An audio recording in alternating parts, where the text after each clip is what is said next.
Hello दोस्तों, आज हम लोग पढ़ेंगे समुच्चय के बारे में।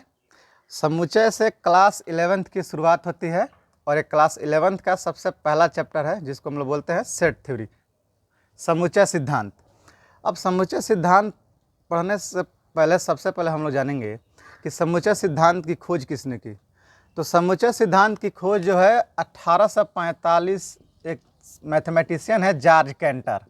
वो जॉर्ज कैंटर जिनका जीवन काल 1845 से 1908 है 18 है, इन्होंने ही समुच्चय सिद्धांत की खोज की।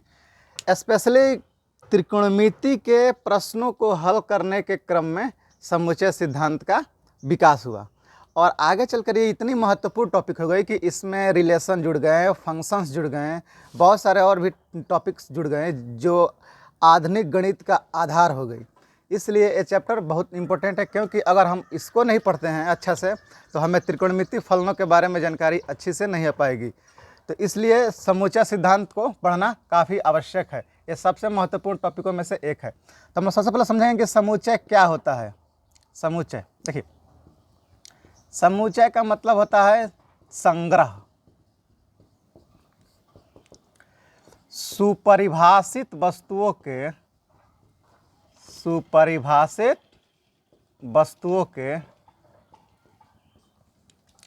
संग्रह को समुच्चय कहते हैं। समुच्चय कहते हैं a collection of well defined object, a collection of well defined object is called sets. मतलब सुपरिभाषित वस्तुओं के संग्रह को हम लोग क्या कहते हैं? समुच्चय कहते हैं। यानी समुच्चय एक प्रकार का संग्रह होता है जिसमें वेल डिफाइंड ऑब्जेक्ट होने चाहिए। वेल डिफाइंड ऑब्जेक्ट का मतलब क्या होता है? वेल डिफाइंड ऑब्जेक्ट का मतलब होता है कि अगर उस समूह में कोई भी वस्तु आ रहा है तो वह एक से अधिक बार नहीं आना चाहिए, मतलब कोई भी वस्तु एक बार आना चाहिए। और दूसरी बात कि उसमें जितने भी अवयव होते हैं या जो भी संख्याएं जो भी संग्रह में शामिल होते हैं वो किसी न किसी विशेष पैटर्न को फॉलो करना चाहिए। यानी सब में एक विशेष गुण होना चाहिए जिस गुण को सभी लोग फॉलो करते हैं, या सभी नंबर्स या सभी अल्फ़ाबेट्स जो भी होंगे वो फॉलो करेंगे, और उनमें किसी का पुनरावृत्ति नहीं होना चाहिए। तो इसको हम लोग ऐसे भी अच्छा से डिफाइन कर सकते हैं कि a collection of well defined distinct objects is called set. अर्थात भिन्न भिन्न प्रकार के सुपरिभाषित वस्तुओं के संग्रह को हम लोग क्या कहते हैं? समुच्चय कहते हैं। मतलब वो पूर्ण रूप से परिभाषित होना चाहिए, यानी उसके सभी अवयव जो होते हैं वो एक विशेष गुण को फॉलो करना चाहिए, और उनमें जितने भी एलिमेंट्स होते हैं या जो भी अवयव आएंगे वो अवयव जो होते हैं वो एक से अधिक बार नहीं होना चाहिए। जैसे समझ लीजिए,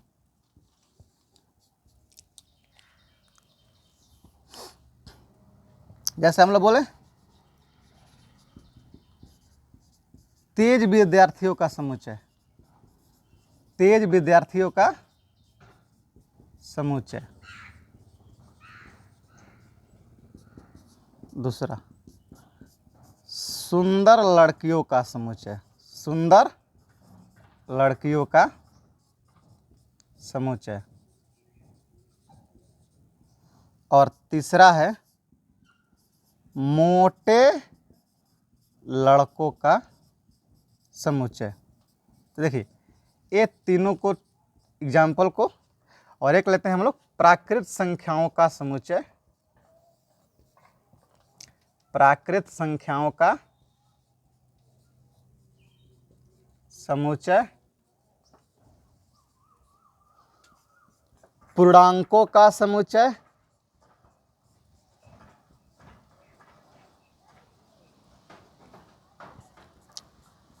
और परिमेय संख्याओं का समुच्चय, संख्याओं का समुच्चय।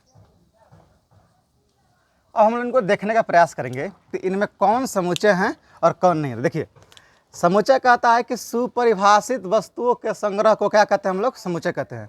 मतलब कोई ना कोई एक से अधिक वस्तुएं होंगी, एक या एक से अधिक वस्तुएं होंगी, उनका संग्रह होगा, ग्रुप होगा, और दूसरा वह सुपर यानी वेल डिफाइंड होना चाहिए। वेल डिफाइंड का मतलब होता है कि प्रत्येक अवयव किसी निश्चित गुण को धारण करता है, और दूसरा उसमें जो एलिमेंट्स होंगे या जो अवयव होंगे वो पुनरावृत्त नहीं होना चाहिए। एक और चीज़ आप समझ लीजिए कि जो जो संग्रह में वस्तुएं आती हैं, इन वस्तुओं को संग्रह की वस्तुओं को समुच्चय का अवयव या सदस्य कहते हैं। समुच्चय का अवयव या सदस्य कहते हैं। जैसे समझ ली एग्जाम्पल, जैसे बोल रहा है कि तेज विद्यार्थियों का समुच्चय। तो अगर कोई आपसे पूछे कि तेज विद्यार्थियों का समुच्चय, ये समुच्चय होगा कि नहीं होगा, तो दोस्तों ये समुच्चय नहीं होगा। क्यों? क्योंकि तेज विद्यार्थी, कितना जानने वाले को हम लोग तेज कहेंगे, इसका कोई यहाँ एग्जैक्ट कोई विशेष पैमाना नहीं है, अर्थात यह वेल डिफाइंड नहीं है। तेज विद्यार्थियों का समुच्चय तो है, बोल रहा है कि तेज, लेकिन कितने जानने वाले को हम लोग तेज कहेंगे, इसके बारे में जानकारी नहीं है, इसलिए यह समुच्चय नहीं है। दूसरा, सुंदर लड़कियों का समुच्चय। सुंदर लड़कियों का समुच्चय भी क्या हुआ? समुच्चय नहीं है। इसलिए नहीं है क्योंकि सुंदरता का यहाँ कोई मापदंड नहीं दिया है कि कितनी सुंदर होनी चाहिए। कितनी सुंदर लड़कियों को हम लोग क्या कहेंगे? समुच्चय कहेंगे, ये नहीं है। मोटे लड़कों, ये भी समुच्चय नहीं है क्योंकि मोटापा का कोई मापदंड यहाँ पर नहीं दिया है, अर्थात ये वेल डिफाइंड नहीं है, सुपरिभाषित नहीं है, इसलिए हम लोग इनको क्या कहेंगे? समुच्चय नहीं कह सकते। क्योंकि तेज विद्यार्थियों का समुच्चय, अब कितना कोई तेज होगा, कितना कोई जानता है, उसको हम लोग तेज बोलेंगे, इसके बारे में हमारे पास कोई जानकारी नहीं है, इसलिए समुच्चय नहीं होगा। कितनी सुंदर होनी चाहिए, सुंदरता का कोई मापदंड नहीं है, इसलिए समुच्चय नहीं होगा। मोटे लड़कों का समुच्चय, कितने मोटे हेल्दी पर्सन को हम लोग मोटा बोलेंगे, इसके बारे में कोई जानकारी नहीं है, इसलिए भी समुच्चय नहीं है। अब देखिए हम लोग बोलेंगे प्राकृत संख्याओं का समुच्चय। जी हाँ, बिल्कुल एक समुच्चय है। क्यों? क्योंकि आप सभी जानते हैं कि प्राकृत संख्याएं वेल डिफाइन होती है, जो 1 से शुरू होती है और 1, 2, 3, 4, 5, 6, 7, 8 अनंत तक चलती रहती है, इसलिए यह समुच्चय है। पूर्णांकों का समुच्चय बिल्कुल है। क्यों है? क्योंकि यह माइनस अनंत से प्लस अनंत के बीच में कुछ भी हो सकता है। -3, -2, -1, 0, 1, 2, 3, 4, मतलब ये पूर्ण रूप से सुपरिभाषित है। इनके बारे में हम लोग एग्जैक्ट रूप से कह सकते हैं कि यह इस विशेष गुण को धारण करता है, इसलिए क्या है? समुच्चय है। परमेय संख्याओं का समुच्चय, हाँ, ये भी एक समुच्चय है क्योंकि परमेय संख्याएं भी माइनस अनंत से प्लस अनंत के बीच में होती है, और इनके बारे में हम लोग एग्जैक्ट रूप से कह सकते हैं। अर्थात संग्रह तो होगा। संग्रह मतलब होता है कि एक या एक से अधिक वस्तुएं एक साथ होंगी तो वे संग्रह बनाएंगी, और उन संग्रह को हम लोग समुच्चय बोलेंगे।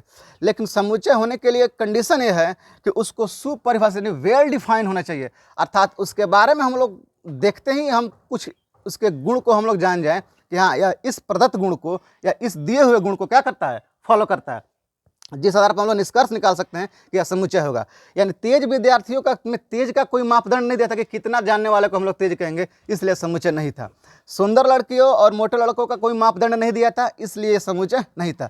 लेकिन प्राकृत संख्याओं का समुच्चय बिल्कुल मापदंड इसका है, क्योंकि यह 1 से शुरू होती है और अनंत पर खत्म होती है। पूर्णांक भी माइनस अनंत से शुरू होते हैं और प्लस अनंत के बीच खत्म हो जाते हैं। परिमेय संख्याएं भी माइनस अनंत से शुरू होती है और प्लस अनंत पर खत्म हो जाती है। अर्थात ये तीनों के तीनों समुच्चय हैं, क्योंकि ये पूर्ण रूप से सुपरिभाषित हैं। बाकी ये तीनों समुच्चय नहीं है। अब समझ लिए समुच्चय का निरूपण। समुच्चय का निरूपण, representation of set. Representation of sets. देखिए, समुच्चय के अवयवों को मझोले कोष्ठक के अंतर्गत अर्धविराम का प्रयोग कर लिखते हैं। ध्यान समझिए, समुच्चय के अवयवों को लिखो, याद रखिए, समुच्चय को अंग्रेजी वर्णमाला के बड़े अक्षरों A, B, C, D, X, Y, Z से सूचित करते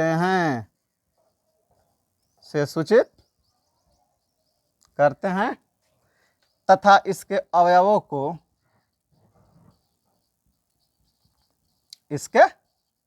को छोटे अक्षरों a B C D dot dot x Y Z से सूचित करते हैं। अर्थात हमेशा याद रखिएगा कि समुच्चय को हम लोग अंग्रेजी वर्णमाला के बड़े अक्षर A B C D dot dot x Y Z से सूचित करेंगे और जो छोटे लेटर होंगे वो उसके अवयव को डिनोट करेगा। अर्थात कभी भी हम लोग छोटे लेटर से समुच्चय को डिनोट नहीं करेंगे। अब चलिए दोस्तों, इसको नोट कर लीजिए। अब देखिए, हम लोगों ने क्या बताया कि समुच्चय को अंग्रेजी वर्णमाला के बड़े अक्षरों ए बी सी डी से डिनोट करते हैं और इसके अवयवों को छोटे अक्षरों से डिनोट करते हैं। अवयव मतलब जो संग्रह में जितनी भी वस्तुएं शामिल होती है वो इसके क्या कहलाते हैं? अवयव कहलाते हैं। अब हम लोग पढ़ेंगे समुच्चय को लिखने की विधि। समुच्चय को लिखने की विधि देखिए, इसमें होता है समुच्चय के अवयवों को लिखने के विधि। तो समुच्चय के अवयवों को मंझोले कोष्ठक के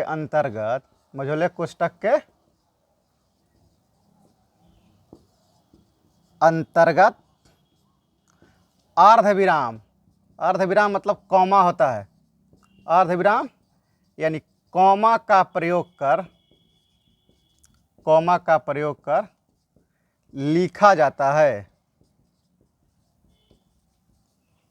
जैसे एग्जाम्पल लेते हैं, अंग्रेजी वर्णमाला के स्वरों का समुच्चय। अंग्रेजी वर्णमाला के स्वरों का समुच्चय।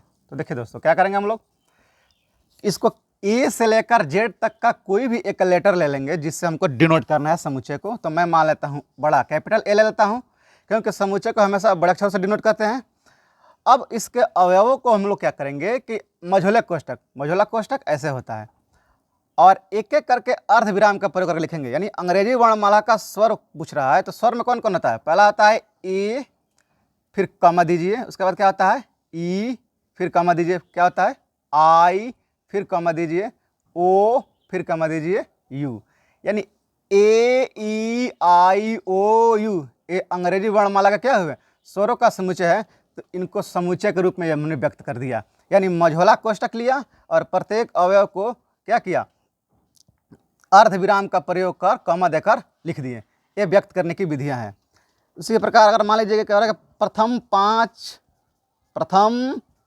पाँच प्राकृत संख्याओं का समुच्चय। तो इसको हम लोग क्या करेंगे, कोई भी एक सेट ले लीजिए। जैसे मान लीजिए बी, तो बी ले लिया हमने, तो प्रथम 5 प्राकृत संख्या कौन कौन सी हो जाएगी? 1, 2, 3, 4, 5। अर्थात मझोला कोष्ठक देंगे और मझोले कोष्ठक के अंतर्गत अवयव को लिखते जाएंगे। 1, 2, 3, 4, 5। ये सभी के सभी क्या आते हैं? समुच्चय के अवयव हैं। क्या है? समुच्चय के अवयव। इसमें समुच्चय एक अवयव कौन कौन सा होगा? ए होगा, ई होगा, आई होगा, ओ होगा, यू होगा। यानी इसमें 5 अवयव हैं। इसमें भी कितने अवयव हैं? 5। तो ये जो बीच की संख्याएं या जो भी अल्फ़ाबेट्स होंगे ये समुच्चय के हमारे अवयव कहलाते हैं, अवयव या सदस्य कहलाते हैं। उसी प्रकार अगर मान लीजिए कोई आपसे पूछे कि सम्मिश्र संख्याओं के इकाई के घनमूल का समुच्चय, इकाई के घनमूलों का समुच्चय, इकाई के घनमूलों का समुच्चय। तो इकाई घनमूल को मान लीजिए सी लेते हैं, कोई भी लेटर ले लीजिए, ए से जेड के बीच में हम लोग कोई भी कैपिटल लेटर लेकर सेट को डिनोट करेंगे। उसके बाद मझोला कोष्ठक देंगे और इकाई घनमूल 3 होते हैं। कौन कौन होता है? एक होता है, ओमेगा होता है और ओमेगा स्क्वायर होता है। तो समुच्चय को व्यक्त करने की ये विधियां हैं। इसमें क्या करते हैं कि मझोला कोष्ठक देंगे और मझोला कोष्ठक के अंतर्गत उसके अवयवों को अर्धविराम का प्रयोग कर लिखते जाएंगे। उसी प्रकार अगर मान लीजिए एक और हम लोग एग्जाम्पल लेते हैं, प्रथम 5 समप्राकृत संख्याओं का समुच्चय, समप्राकृत संख्याओं का समुच्चय। तो क्या करेंगे दोस्तों, मान लीजिए ए ले लीजिए, बी ले लीजिए, कोई भी ले लीजिए, मान लेते हैं डी ले लेते हैं। तो क्या हो जाएगा, प्रथम 5 प्राकृत संख्याओं का समुच्चय, 5 सम प्राकृत संख्या का समुच्चय। तो क्या होगा, 2 होगा, 4 होगा, 6 होगा, 8 होगा और 10 होगा। तो 2, 4, 6, 8 और 10 क्या हुए, ये प्रथम 5 प्राकृत संख्याओं का समुच्चय। तो समुच्चय के रूप में से हम लोग लिख देते हैं क्या, तो मझोला कोष्टक दे देंगे और उसके अवयवों को एक एक करके बीच में अर्धविराम का प्रयोग कर हम लोग लिखते जाएंगे। तो ये हुआ समुच्चय को लिखने की विधि। एक और एग्जाम्पल समझिए, अंग्रेजी के प्रथम 5 अक्षर, प्रथम 5 अक्षरों का समुच्चय, प्रथम 5 अक्षरों का समुच्चय। तो क्या होगा बाबू, तो प्रथम 5 अक्षर कौन कौन से होते हैं, ले लीजिए। तो प्रथम 5 अक्षर होते हैं, ए होगा प्रथम 5 छोटे अक्षरों का समुच्चय, तो होगा ए, बी, सी, डी और ई, ये सभी क्या हुए, समुच्चय। अर्थात समुच्चय में हम लोग क्या देख रहे हैं कि कोई भी जो डिफाइन कर रहा है सेट्स, वो संग्रह, वो समुच्चय तब हो रहा है कि जिसके बारे में हम लोग देखते देखते हम लोग बता देते हैं कि यह इस गुण को धारण कर रहा है। जैसे वहाँ हमने देखा था कि मोटे लड़कों का समुच्चय, तो मोटे लड़कों में कोई मोटापा का मापदंड नहीं दिया था, या सुंदर युवतियों का समुच्चय में युवतियों या लड़कियों के उनकी सुंदरता का मापदंड नहीं दिया था, विद्वानों का भी कोई मापदंड नहीं दिया था, इसलिए उनके बारे में हम लोग एग्जैक्ट रूप से नहीं कह सकते थे। परंतु यहाँ जो भी हम लोग देखते हैं कि यहाँ ये वेल डिफाइंड है, ये पूर्ण रूप से परिभाषित है कि अगर अंग्रेजी वर्णमाला का स्वर चाहिए तो 5 ही होते हैं, ए, ई, आई, ओ और यू। तो इसके बारे में हम एग्जैक्ट रूप से कह सकते हैं, इसलिए हमारे समुच्चय होते हैं। प्रथम 5 प्राकृत संख्याओं का समुच्चय, तो ये भी समुच्चय क्यों, क्योंकि इसके बारे में हम लोग एग्जैक्ट रूप से कह सकते हैं कि 1, 2, 3, 4, 5 यही प्राकृत संख्याएं हैं, अन्यथा कोई नहीं होगी। इकाई के घनमूल, इकाई के घनमूल 3 होंगे, ये आगे पढ़ना है आप लोगों को कॉम्प्लेक्स नंबर में, वहाँ मैं बताऊंगा। तो इकाई के 3 घनमूल होते हैं, कौन कौन होता है, एक होता है 1, एक होता है ओमेगा, एक होता है ओमेगा स्क्वायर। ओके, प्रथम 5 सम प्राकृत संख्याओं का समुच्चय, तो ये भी हो जाएंगे समुच्चय, ये भी समुच्चय हो जाएगा। अर्थात जो पहला तो समझिए कि पूर्ण रूप से परिभाषित होना चाहिए और उसमें अवयव रिपीट नहीं होना चाहिए। जैसे अगर हम मान लीजिए b बराबर हम लोग लेते हैं 1, 1, 2, 2, 3, 4, तो जनरली ये लिखना गलत है, इसको हम लोग जनरली नहीं लेते हैं। क्यों, क्योंकि इसमें 2 ऑब्जेक्ट, एक ही ऑब्जेक्ट 2 बार आ गया है, फिर 2 बार आ गया है, तो इसलिए हम लोग इसको सेट नहीं मानते हैं। क्यों, क्योंकि सुपरिभाषित वस्तुओं का, विभिन्न वस्तुओं का जो संग्रह, सुपरिभाषित a well collection of distinct object is called set. मतलब भिन्न भिन्न वस्तुओं का जो सुपरिभाषित संग्रह होता है वह समुच्चय होता है। अर्थात वस्तु भिन्न होना चाहिए, लेकिन यहाँ तो 2 एक बार आ गए, 2 एक साथ आ गए हैं, यहाँ भी 2 एक साथ आ गए हैं, इसलिए ये और ये क्या होंगे, हमारे समुच्चय, ये समुच्चय नहीं है। उसी प्रकार अगर मान लीजिए c बराबर होता है 2, 3, 3, 4, 5 ले लिया, ये भी हमारा समुच्चय नहीं है। क्यों, क्योंकि जनरली सेट में एलिमेंट का या अवयव का रिपीटेशन अलाउ नहीं होता है। ठीक है, चलिए नोट कर लीजिए इसको। चलिए अब हम लोग देखेंगे कुछ विशेष समुच्चय, कुछ विशेष समुच्चय। देखिए दोस्तों, अब समुच्चय में ही बार बार हम लोग को डिफरेंट करना मुश्किल हो जाता है, इसलिए हम लोग कुछ स्पेशल समुच्चय लेते हैं और इसको आप लोग याद रख लीजिएगा। जैसे n होता है नेचुरल नंबर, n का मतलब क्या होता है, नेचुरल नंबर, तो इसका अर्थ होता है प्राकृत संख्याओं का समुच्चय। प्राकृत संख्याओं का n होता है प्राकृत संख्याओं का समुच्चय। अब आप लोग प्राकृत संख्याओं का समुच्चय कैसे लिखिएगा, तो बताया था ना कि मझोला कोष्टक दीजिए, और प्राकृत संख्या कहाँ से स्टार्ट होती है, 1, 2, 3, 4, 5, 6, 7, 8 और यहाँ तक, जहाँ तक अनंत तक चली जाएगी। तो ये हमारा क्या हुआ, प्राकृत संख्याओं का समुच्चय। दूसरा होता है होल नंबर, पूर्ण संख्याओं का समुच्चय, तो उसको हम लोग W लेते हैं। W का मतलब होता है पूर्ण संख्याओं का समुच्चय। तो पूर्ण संख्याओं का समुच्चय में क्या होगा, W बराबर देखिए 0 हो जाएगा, 1 हो जाएगा, 2 हो जाएगा, 3 4 5 6 डॉट डॉट अनंत तक। अर्थात प्राकृत संख्या 1 से शुरू होकर अनंत तक समाप्त होती है और पूर्ण संख्याएं 0 से शुरू होकर अनंत। देखिए तीसरा होता है जेड, पूर्णांकों का समुच्चय। तो पूर्णांकों का समुच्चय क्या होता है दोस्तों? तो पूर्णांक में आ जाएंगे -3 -2 डॉट डॉट देकर चलिए, -1 0 1 2 3 4 डॉट डॉट डॉट। ये हो गए हमारे पूर्णांकों के समुच्चय।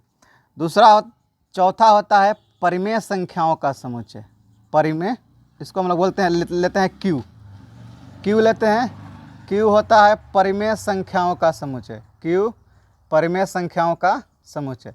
तो परिमेय संख्याएं भी परिमेय संख्याओं का समुच्चय। तो परिमेय संख्याएं भी माइनस अनंत से प्लस अनंत के बीच होती है। तो हम लोग कुछ भी ले सकते हैं, -3/2 -1/2 0 1/2 1 2 3 3/2 3/2 2 7/3 11/4 डॉट डॉट etc। तो n क्या हुआ? प्राकृतिक संख्याओं का समुच्चय। w क्या हुआ? पूर्ण संख्याओं का समुच्चय। z क्या हुआ? पूर्णांकों का समुच्चय। q क्या हुआ? परिमेय संख्याओं का समुच्चय। इसी प्रकार एक होता है r। r होता है वास्तविक संख्याओं का समुच्चय। ये बहुत इंपॉर्टेंट है, वास्तविक संख्याओं का समुच्चय। r होता है वास्तविक संख्याओं का समुच्चय। वास्तविक संख्या में हमारी परिमेय अपरिमेय सारी संख्याएं आ जाती है।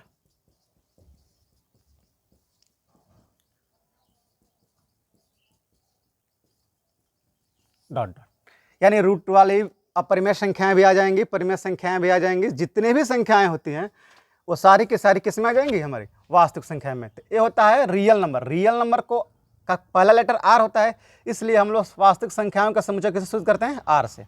तो एन हुआ प्राकृत संख्याओं का समुच्चय, डब्ल्यू हुआ पूर्ण संख्याओं का समुच्चय, जेड हुआ पूर्णांकों का समुच्चय, क्यू हुआ परिमेय संख्याओं का समुच्चय, आर हुआ वास्तविक संख्याओं का समुच्चय, और एक होता है सी जो आपको आगे पढ़ना है। इसको हम लोग बोलते हैं सम्मिश्र संख्याओं का समुच्चय। सम्मिश्र संख्याओं का समुच्चय। एक और इसमें होता है, अगर मान लीजिए कहीं कहीं दे देता है जेड प्लस, तो जेड प्लस का मतलब होता है धन पूर्णांकों का समुच्चय। धन पूर्णांकों का समुच्चय मतलब धनात्मक पूर्णांक कौन कौन से होंगे? 1 2 3 4 5 6, यहाँ से शुरू होगा 1 से। एक होता है जेड माइनस, इसको बोलते हैं ऋण पूर्णांकों का समुच्चय। ऋण पूर्णांकों का समुच्चय। ये -1 -2 -3 डॉट डॉट होता है। तो ये होते हैं कुछ स्पेशल नोटेशन जो सेट्स को निरूपित करेगा। अगर मान लीजिए कहीं एन रहेगा और पूछेगा तो समझ लीजिए कि एन जब दिया है सेट्स में तो समझिए को क्या बोल रहा है? प्राकृत संख्याओं के समुच्चय के बारे में बोल रहा है। अगर डब्ल्यू दिया है तो किसको बता रहा है? पूर्ण संख्याओं के समुच्चय, होल नंबर को। जेड दिया है तो पूर्णांकों के समुच्चय को बता रहा है। क्यू दिया है तो परिमेय संख्याओं के, आर दिया है तो वास्तविक संख्याओं के समुच्चय को बता रहा है, सी दिया है तो सम्मिश्र संख्याओं को बता रहा है, जेड प्लस अगर दे दे तो वह धन पूर्णांकों के समुच्चय को सूचित करता है, और जेड माइनस दे दे तो ऋण पूर्णांकों के समुच्चय को सूचित करता है। अब आप लोग इसको नोट कर डाउन कर लीजिए दोस्तों। चलिए, हमने क्या देखा कि अभी हमने देखा कि विभिन्न प्रकार के समुच्चय को हम लोग विभिन्न अक्षरों से निरूपित करते हैं। जैसे प्राकृत संख्याओं को एन से, प्राकृत संख्याओं का समुच्चय को एन से, पूर्णांकों के समुच्चय को जेड से, पूर्ण संख्याओं के समुच्चय को डब्ल्यू से, परिमेय संख्याओं के समुच्चय को क्यू से, वास्तविक संख्याओं के समुच्चय को आर से, और सम्मिश्र संख्याओं के समुच्चय को सी से डिनोट करते थे। अब हम लोग कुछ और आगे देखेंगे। एक दो संकेत होते हैं समुच्चय में, ये बहुत संकेत इंपॉर्टेंट होते हैं, समझ लीजिए। एक संकेत होता है ये जिसको हम लोग बोलते हैं एप्सिलॉन होता है, जिसको सेट में हम लोग पढ़ते हैं बिलोंग्स टू। मतलब इसका अर्थ होता है का अवयव है, का अवयव है। और एक होता है, इसे दीजिएगा एप्सिलॉन और यहाँ से काट दीजिएगा, इसको बोलते हैं does not belongs to. Does not belong to मतलब का अवयव नहीं है, का अवयव नहीं है। जैसे समझ लीजिए, अगर मैं सेट लेता हूँ a बराबर 1 2 3, तो मैं एक समझूंगा कि अगर यहाँ देखिए एक में कितना अवयव है, एक है, दो है, तीन है, तो एक समुच्चय ए का अवयव है तो हम लोग इसको लिखेंगे कि एक बिलोंग्स टू ए। उसी प्रकार अगर दो ए का अवयव है तो इसको हम लोग लिखते हैं दो बिलोंग्स टू ए। तीन ए का अवयव है तो इसको लिखेंगे तीन बिलोंग्स टू ए। लेकिन देखिए तो चार इसमें कहीं है नहीं ना है, तो इसको अगर हम पूछेंगे कि चार ए का अवयव है तो लिखेंगे चार डज नॉट बिलोंग्स टू ए। अर्थात अगर कोई अवयव किसी समुच्चय में शामिल है तो उसको हम लोग बिलोंग्स टू से डिनोट करते हैं, और अगर कोई अवयव समुच्चय में शामिल नहीं है तो उसको हम लोग डज नॉट बिलोंग्स टू से डिनोट करते हैं। उसी प्रकार एक और एग्जाम्पल लीजिए, जैसे मान लेते हैं b बराबर -2 -1 3 5 हो गया, और हम लोग बोले कि 6 b में है, लिखेंगे कि 6 does not belongs to b, यानी 6 जो है वह समुच्चय b का अवयव नहीं है, लेकिन 5 है तो 5 है तो हम लिखेंगे 5 बिलोंग्स टू b। अर्थात कोई अवयव किसी समुच्चय में होगा तो उसको हम लिखेंगे कि वो बिलोंग करता है, यानी हम लोग बोलेंगे कि 5 बिलोंग्स टू b, या फिर -1 बिलोंग्स टू b, या फिर -2 बिलोंग्स टू b। अर्थात अगर ये जितने भी अवयव हैं अगर उस समुच्चय में शामिल हैं तो उसके लिए हम लोग बिलोंग्स टू का प्रयोग करेंगे, और अगर कोई अवयव उस समुच्चय में शामिल नहीं है तो उसके लिए हम लोग क्या करेंगे, डज नॉट बिलोंग्स टू का प्रयोग करेंगे। सुन रहा है, डज नॉट बिलोंग्स टू का प्रयोग करेंगे। अगर मान लीजिए कि हम ए बराबर ले लेते हैं AEIOU, और हम लोग बोलते हैं कि भी बिलोंग्स टू ए है, तो नहीं है, क्योंकि ये इसमें 5 अवयव AEIOU हैं तो भी इसमें नहीं है, तो जब नहीं है उस समुच्चय का अवयव तो भी डज नॉट बिलोंग्स टू ए लिखेंगे, और अगर है ए इसका अवयव तो लिखेंगे ए बिलोंग्स टू ए या फिर ई बिलोंग्स टू ए। अर्थात समुच्चय में कोई अवयव अगर उसका सदस्य है, उस समुच्चय में शामिल है, तो उसके लिए हम लोग बिलोंग्स टू का प्रयोग करते हैं, और अगर उसमें नहीं है तो उसके लिए हम लोग डज नॉट बिलोंग्स टू का प्रयोग करते हैं। नोट कर लीजिए।